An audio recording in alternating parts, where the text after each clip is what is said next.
Oh, I've tried doing this twice now, and it's not worked out. So hopefully this works out. Um, Today I wanted to go over the Seven Fires prophecy and talk about some Ojibwe language, um, the Anishinaabe language uh, connections with things relevant to us in the church, and it just blew my mind. Like I found Adamondiaman in their language, and it's not what you would think. This is probably a bad time. I doubt anybody will be watching this live, but I've just had nothing but interruptions every time I've tried recording this in the past, so I just have to get it out there.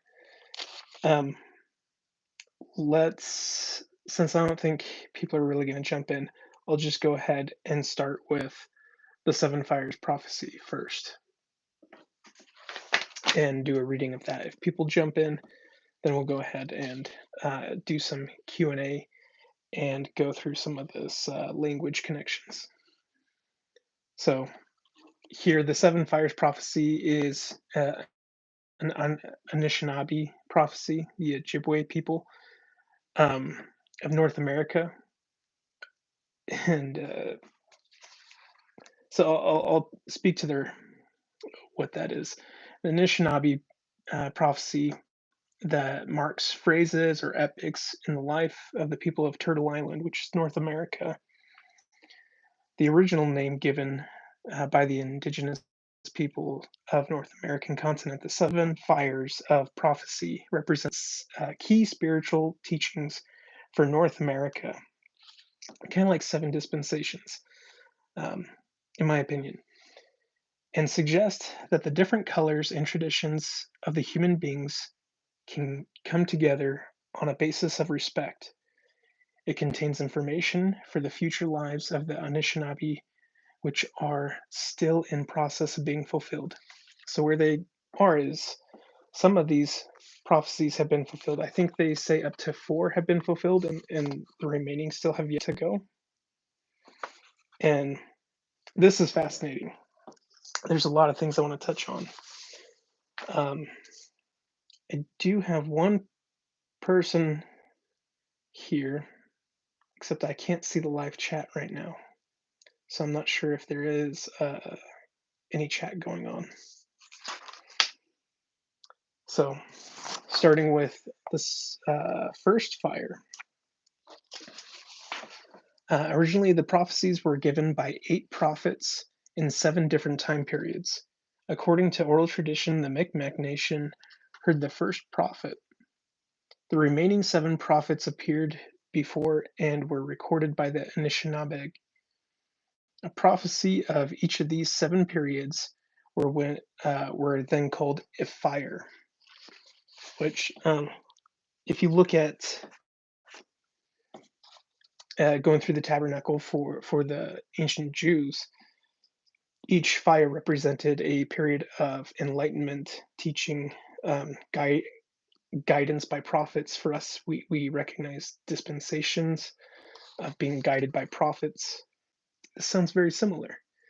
And it sounds very similar to how the ancient Israelites had 12 tribes. The Nephites, they actually had 7 tribes. There was a pattern of 7. There's more than 7 tribes, but 7 was the figurative number which was always associated. And I've gone over that in one of my previous videos about the characters document. And if you want, I can go back and we'll read that again. So the first fire, hope that doesn't pause anything. So here's the first prophecy. In the time of the first fire, the Anishinaabe nation will rise up and follow the sacred shell of the Midewiwin Lodge. The Midewiwin, I should probably tell you what that is. The Midewiwin is, like, if I remember correctly, is their holy man, their prophets. But just to be sure, Let me go back and look.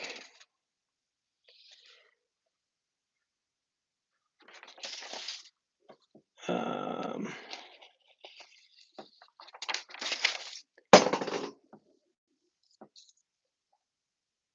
okay, I can't find it. All right, the Midewiwin.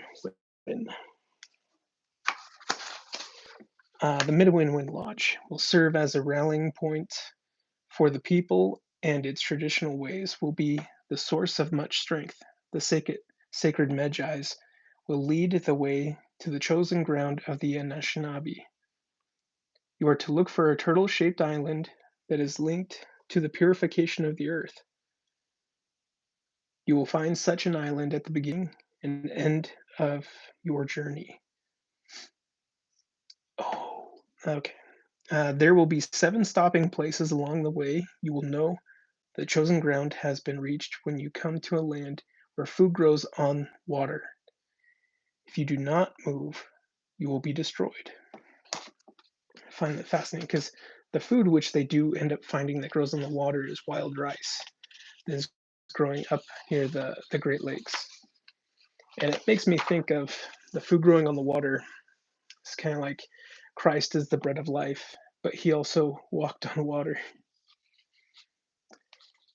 Um, in heeding the prophecy, the Anishinaabe peoples, after receiving guarantees of the safety of their fathers, the Abenaki peoples, and their allied brothers, the Micmac, of having the Anishinaabe move inland, away from the Atlantic coast.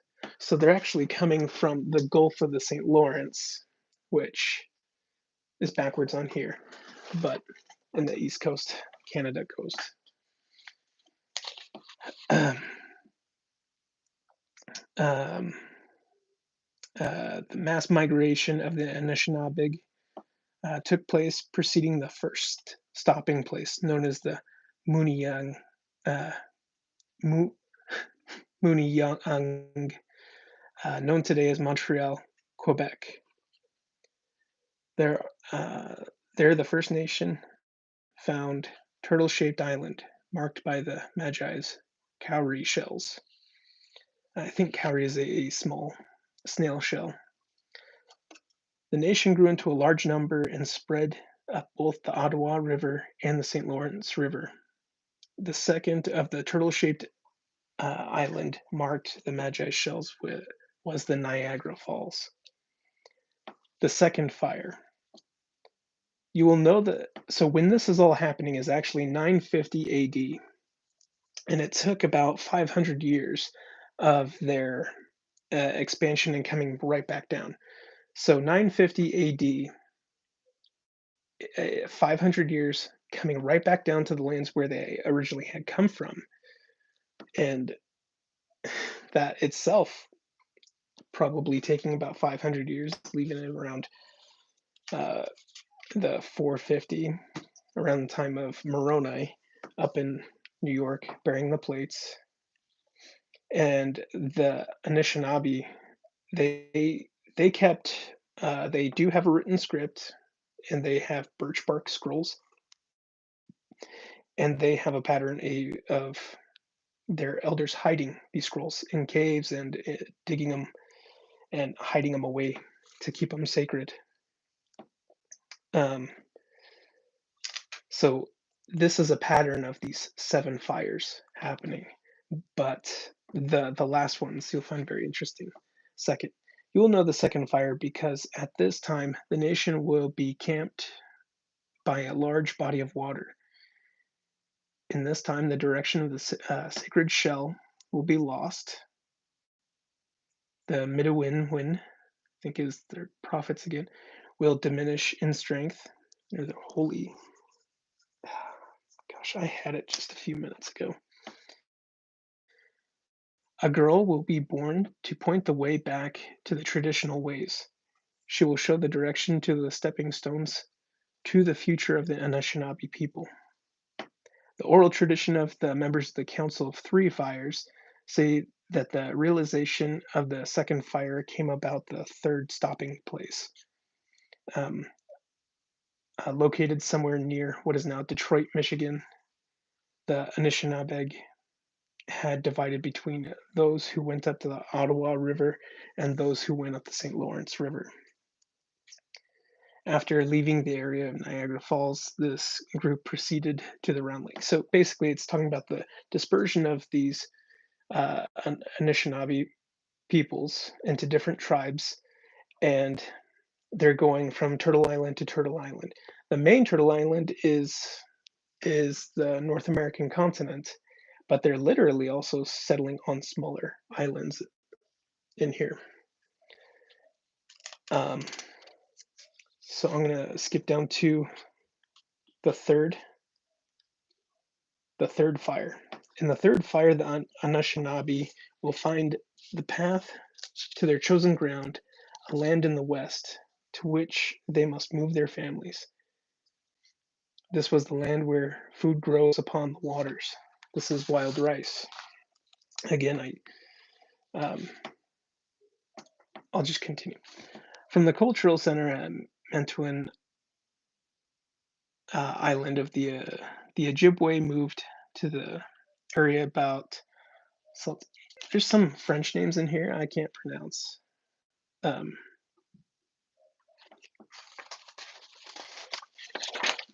but I'm going to go over to the fourth.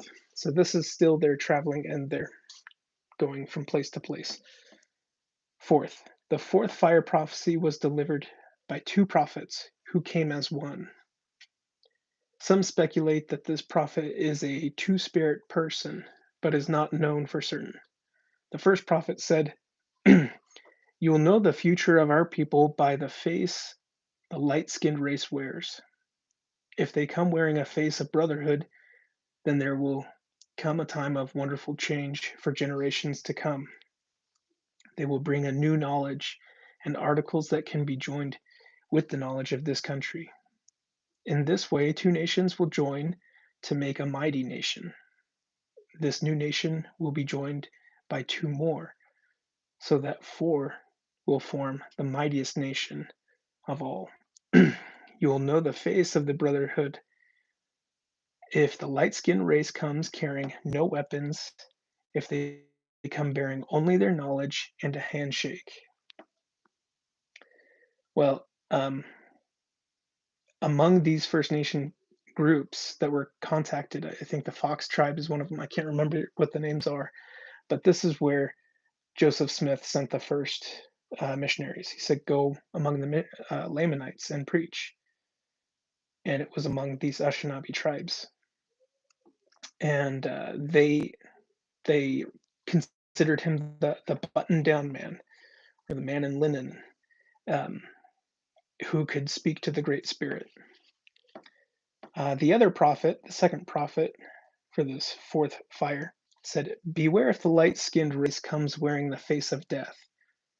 You must be careful, because the face of brotherhood and the face of death look very much alike. If they come carrying a weapon, beware. If they come in suffering, they could fool you. Their hearts may be filled with greed and with riches of this land. If they are indeed your brothers, let them prove it. Do not accept them in total trust. You shall know that the face they wear is one of death. If the rivers run with poison and fish become unfit to eat, you shall know them by these many things." You'll notice that as we go further and further, many of these things will start to parallel things that are spoken of in the book of Revelation, or things that have even been revealed in our Doctrine and Covenants through our prophet, Joseph Smith.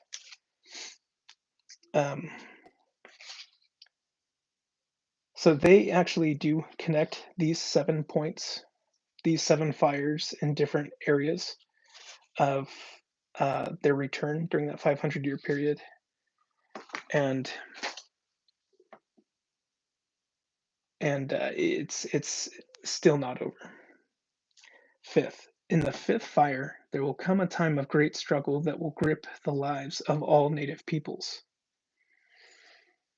At the waning of this fire, there will come among the people one who holds a promise of great joy and salvation.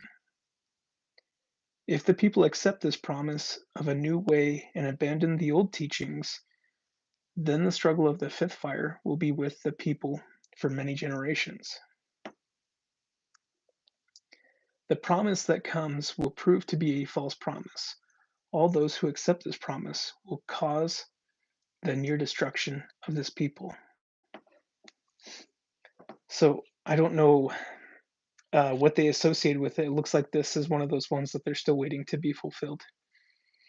Um, to me, I think of the U.S. government, how they tried to they offer friendship, and then 200 years later, they come in harming the harming the native peoples and putting them in education, um, uh, in reservations, and giving them a Western education where they completely blot out their old ways, and they this is their huge departure from their old teachings and being pushed into a westernized form of education and living, while forced into reservations.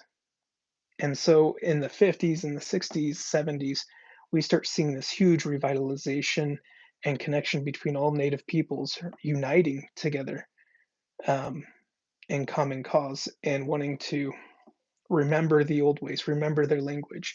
The Ojibwe language is so amazing. The Anishinaabe language. This is the language that Joseph Smith actually uses when he talks of Adamandayaman. And like it has multiple meanings to it. And this is the fascinating thing. Before I get to that, let me get to the sixth and the seventh prophecy. Okay, sixth prophecy. In the time of the sixth fire, it will be evident that the promises of the fifth fire came in a false way. Those deceived by this promise will take their children away from the teachings of the elders. Grandsons and granddaughters will turn against the elders. In this way, the elders will lose their reason for living. They will lose their purpose in life. At this time, a new sickness will come among the people. The balance of many people will be disturbed. The cup of life will almost become the cup of grief. And now, now the language that they use is actually okay. I don't want to get too distracted. I'll go into the seventh. The seventh prophet that came to the people long ago was said to be different from all the other prophets. This prophet was described as a young and had strange light in his eyes. And he said, "In the time of the seventh fire, new people will emerge. They will retrace their steps and find what was left by the trail. Their steps will take them to the elders, who they will ask to guide them on their journey. But many of the elders will have fallen asleep. They will awaken to this new time with nothing to offer. Some of the elders will be silent because no one will ask anything of them. The new people will have to be careful in how they approach the elders. The task of the new people will not be easy. If the new people will remain strong in their quest, the water drum of the Midewiwin lodge. It's like I feel like that's their medicine lodge. The water drum is the woman beats on the water drum and gives like the cadence or the pattern for life. Um, Almost kind of like you think of woman, like in the scriptures, woman is used for the church. So it's their system. I don't want to confuse everybody without having all the background on here, so I'll just go ahead. Um, there will be a rebirth of the Anishinaabe nation and a rekindling of old flames. The sacred fire will again be lit. It is this time that the light skinned race will be given a choice between two roads. One road will be green and lush and very inviting. The other road will be black and charred, and walking it will cut their feet. In the prophecy, the people decide to take neither road. but instead to turn back to remember and reclaim the wisdom of those who came before them. Um, when it says the people, I think it's referring to the Anishinaabe people, and not the white skinned people. The white skinned people must make a decision, basically whether they will inherit charity, the pure love of Christ, or just the seven what is it the seven grandfather teachings of the seven generations. Uh, that's another thing that I'll do in another video, but that is essentially comes down to charity, the pure love of Christ. It is loving one another, being balanced in all things, and Zion. It's Zion. Um, or will we follow Babylon, which is whatever the world can give you? Um, be black and charred, it will hurt their feet, and the prophecy decide to not take either road, but instead turn back to remember and reclaim wisdom of those who came before them. If they choose the right road, then the seventh fire will light the eighth and final fire, an eternal fire of peace, love, brotherhood, and sisterhood. If the light skinned race makes the wrong choice of the roads, then the destruction which they brought with them in coming to this country will come back at them and cause much suffering and death to all earth's people. So, what they're saying here is that the decision of what happened, this nation was set aside and it became a great nation. However, it is this white skinned race, or the Westerners, which came over to inhabit this nation, which essentially run the affairs of the world. That what choices they make has an impact worldwide, and we're stuck to the yoke of whatever poor choices are made. However, if they yoke themselves with righteousness, goodness, uh, Christ, then they overcome these things. Now, personally, what I've noticed is a revitalization of the Anishinaabe, the Ojibwe people going back and learning their languages. There's so many language teachers of the Ojibwe, and just me, I've been trying to learn it on my own because there's one person I follow. I actually bought one of his books and went through it, and it's the Seven Grandfather Teachings of the Seven Generations, which is amazing. That's something I really want to get into. Um, and I'll put the link in the description. Now I've been noticing these patterns and everything in here, but I did find Adamandiaman, and it's actually Adam and Andaman. Now, what does that mean? Well, BYU tells us that Adamandiaman is uh, the place where Adam dwelt with God.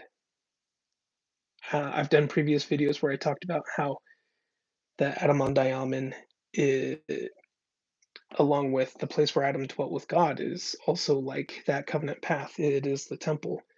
It is where Adam, man, is again in the presence of God, the celestial room, the celestial kingdom. It is that return to God. The separation is gone. What it says here is in the Ojibwe languages, Adam is buy it from, is buy, purchase. Andaman. Andaman means the road or trail. Uh, the road or trail comes from a certain place. Okay, so it's referring to a certain place, but also to a road, trail, a path. And so I started looking at this, that this is the purchase path. This is where Adam fell, and now a cost has been given.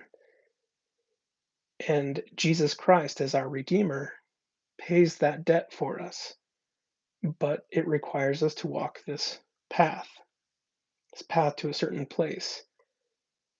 This path is how we are redeemed. So even in the Ojibwe language, which is what Joseph Smith, even when he says, uh, Ja o a inish goandash flois floisis, this is what first sparked my interest. And this means, oh, the earth, the power of attraction, and the moon passing between her and the sun. And I thought, I wonder, is there, I was just looking and saw the word for sun, moon, and stars were very similar. So, for example, sun in Ojibwe is gisis, moon is nibagisis, earth is aki, is here, it is land, is earth, universe is ishpeming, star is anung, and it, it's has a lot of cognates.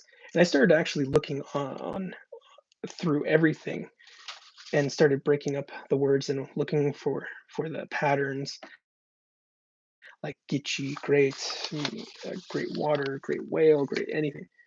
Um, but I just noticed a lot of startling similarities with the language that Joseph Smith uses in the Book of Abraham, or even in the Joseph Smith papers, because it's not Egyptian. The phonetic is not Egyptian. The writing has Egyptian elements, but it also has been changed according to Moroni, right? But it's also written in a Semitic style, a Semitic pattern, and that makes sense because even we have Hezekiah in his cylinder seal that has the Ankh, the Egyptian Ankh on it. So you go like, why does a Jewish king have Egyptian hieroglyphic on there? Well, because that's that was part of integrating a lot of information to a small bit. And that's how the Book of Mormon was recorded. It was recorded with characters that give a lot more information in a smaller amount of time. However, the phonetics were different. So when somebody is criticizing the Book of Abraham and Joseph Smith and the Egyptian alphabet, saying, "No, that's not Egyptian. It doesn't sound like that." It's because he's not using an Egyptian phonetics. He's using an Aboriginal or a native First Nation phonetics with everything he's giving. It's a First Nation phonetic.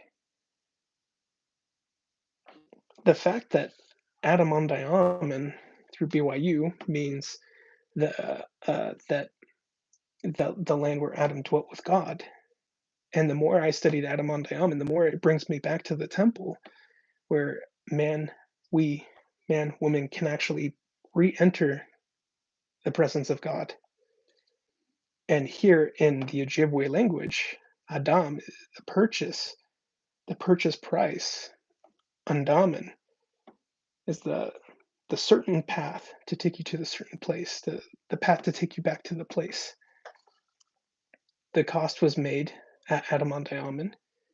The Redeemer is Christ who reverses the fall. And the path of that purchase, the path of that redemption to bring us back, Andaman. So we break it up differently, but in the Egyptian language, it does mean that. Now, I know in the Joseph Smith papers, it does. He says uh, the pure name of God, the Father, is Alman. But this is the Ojibwe language that we have today, paralleling whatever Joseph Smith had 200 years ago and whatever the ancient um, Nephites and Lamanites had. But their creation story, oh my gosh, their creation story, the Haida people on the northwest coast of North America, they are literally they are the epitome of the people of Hagoth. They have helmets, they have metal swords, they are, sea-like people, and they go up the coast of Canada, on the western side, over into Asia, and it's kinda like they had one island where that was their base camp, and every generation had, like, a new base camp. All these people have the same DNA strands. Um, the Anishinaabe people, they actually have a haplogroup, a DNA haplogroup that links them back to Nazareth, down into the Middle East. You can't say that they're not the the the Book of Mormon people.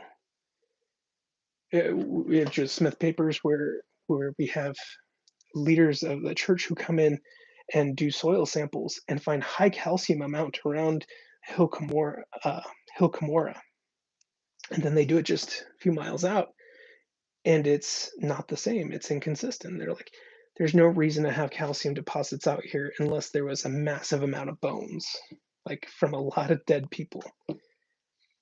And it was that leader's experience and his opinion that the reasoning that there is so much calcium in the soil surrounding the Hill Cumorah specifically is because it must have been an ancient battle burial place.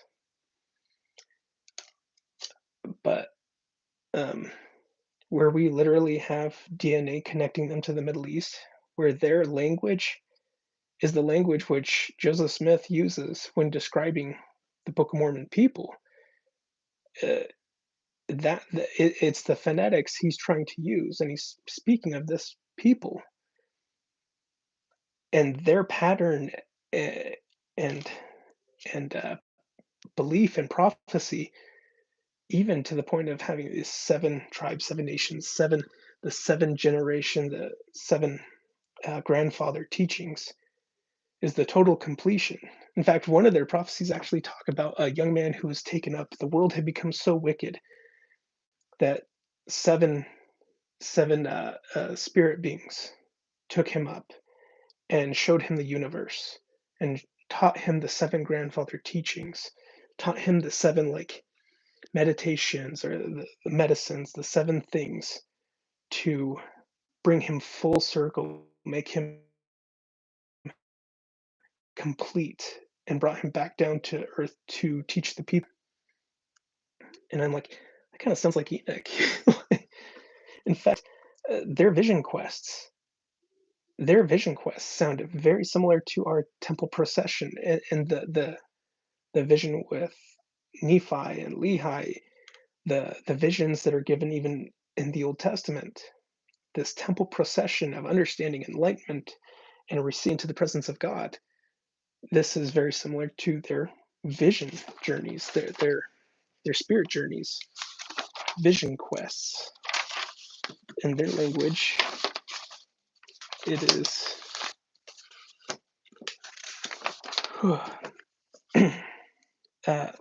Bawaji Gayawin, Bawaji Gayawin, the vision quest. And there's so many dialects of this. So one group in a different location may pronunciate it a little bit differently. Um, and so the there's so much here. They even have ah, this was all on my mind, like, so perfectly this morning, and I've been wanting to put out a video for so long, and I was just got stopped at every point and had so many interruptions that now I'm finally here, and I'm having brain farts left and right. But, here one thing I did notice is, uh, in their word for, their Adamantiaman, um, the ending is cognate with their path, their journey. The ending of that Adaman cognate with their directions at the end of each of their north, south, east, and west. It ends with Nung. It's a good cognate. So it's talking about a certain path or a true path, a true direction. This is that spirit journey that is our temple procession. Just like how you go through the tabernacle, you enter through the gate. That's the entrance point. Then you go to the door, the way, the truth. 2 points need to be solidified. If you deviate anywhere outside, you cannot enter in, and you will not obtain truth. You will not obtain the seven menorah, the seven lights, the seven fires, as we just read.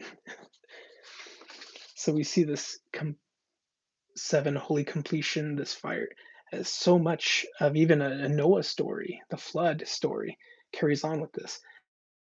However, they may not have details of names, dates, things like that, but what they do have is the spirit of it, the heart of it. It's alive within them. And the native peoples have gone through so much of having their history and everything ripped from them, and dealing with abandonment and depression because of the situation they were in. And now they're having this revitalization coming together. And the next video I want to do is the seven grandfather teachings of seven generations. That every action they have not only reflects upon them, it reflects upon all people.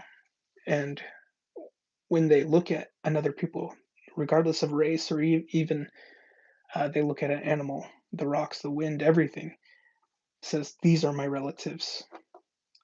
So everything I do affects my relatives.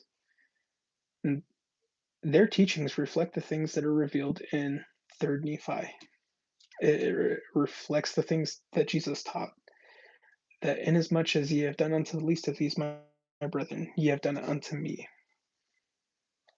And that I will visit destruction even unto the 3rd and the 4th generation. I will visit blessings even unto the 3rd and the 4th generation. There is so much here. I actually went through Sunday night, pacing back and forth, reading this for hours, and I was just blown away by it. Um, but I just wanted to say it and get it out there through a live video, because every time I tried to set up or do something, I got interrupted and stopped, and it just seemed almost impossible. Like everything that could go wrong went wrong. uh, but this is something that I try to do on the computer so you could see what I'm reading, see what I'm looking at, and I couldn't even get that to work properly. So I hope this is helpful. Um, and oh, hey, somebody comment. Wow, I've never heard that before. Creative Gene. Um, yeah, and let me know if you want to do more of these interactive things, because if you interact with me and ask specific questions, I uh, that helps me know what is not catching on, and we'll do that again. Let me know if this is something you want to do again very soon. Thank you.